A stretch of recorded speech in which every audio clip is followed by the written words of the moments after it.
George Classen's classic book.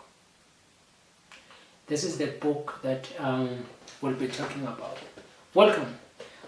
This is Njabulo Diko, and welcome to Set That Book. We'll be doing a review of a special book. This book, a lot of people who are experts at financial development always recommend it, and it makes me to be ashamed actually to come back to this book and look at it after I've made so many horrible financial mistakes. But hey, we always have the second chances, I believe. A man is a fool, man, we disregard the things that can help us, and only after taking some serious bruises, that's when we come back and review our ways. I guess I just had to go out of my way and make some horrendous, horrible financial mistakes before I could fix them again. And I believe, unlike me, you're gonna take. I keep showing this book upside down. You're gonna take advantage of this important book, because really, if you can follow its teachings, you can save yourself from a lot of financial troubles. Right. This book essentially it has got 7 chores to a lean purse. Now, let's first describe what we mean by a lean purse. Let's just think of it in 2 ways. Your wallet is only rich when it has got a lot of money, and it is lean or thin when it has got less money or no money in worst case scenarios. So here are the ways to avoid having a lean purse.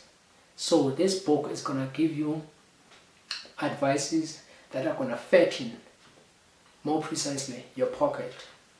Right, we're just going to jump into it. Number 1 is, we all have to go to work. There's no way that you're going to develop any idea out of nothing. We just have to go to work. So chore number 1 is, from the job that you have, always make sure that you take 10% of income. Some usually say you pay yourself first before you pay other people, because your bills essentially it's other people's money, it's not yours. So you pay yourself first, and you always have to make sure for each earning that you're making, you take 10% off from those earnings. Right, so that is a very important financial practice that we all have to make, and make sure that it is no lesser than 10%. Make sure that you pay yourself first. Right, so number 2 is control your expenditures. This is another key thing if you want to be financially successful. You have to make sure that you control your expenditures. I know how difficult this thing is. Some people say something like, live below your means. Another important book that I once consulted a while ago is called The Millionaire Next Door. It says you must be frugal. We can always try to spend and leave a little bit of money, but once you are frugal is when you're saving to a point of not even going out. Be frugal if you wanna have if you want to make most of your money, be frugal. Don't just control your expenditures, but be frugal with it. Right, so that's cure number 2. Cure number 3 is make thy gold multiply.